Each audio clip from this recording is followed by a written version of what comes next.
Доктор Эмото бас нэгэн сонирхолтой туршилт хийжээ. 3 шилэн аяганд будаа хийгээд дээрээс нь ус хийж. Тэгээд бүтэн сарын турш өдөр болгон нэг савтайд нь баярлалаа. 2 дахь савтайд нь чи тэнэг гэж хэлдэг. Харин 3 дахь савтайг нь огт тоодгүй байжээ. Сарын дараа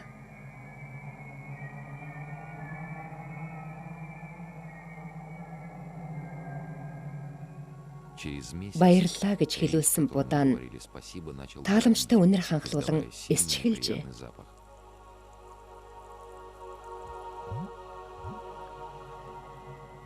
Харин 2 дахь савтай будаа харлан өнгө алджээ. 3 дахь савтай будаа хөгзрөн муудаж эхэлсэн байна. Энэ туршилт маш чухал сургамж өглөө гэж доктор Эмото үзэж байна. Ялангуяа хүүхдүүдэд хандах хандлагыг өөрчилж, тэдэнд анхаарал халамж тавин ярьж хөөрөх хэрэгтэй гэж байлаа. Үл тоомсорлон хайхрамжгүй байх нь хамгийн хорхинолтой ажээ. Надад үнэхээр гайхалтай таамаг төрсөн. Миний таамаг үргэлж практик дээр үндэслэгдсэн байдаг.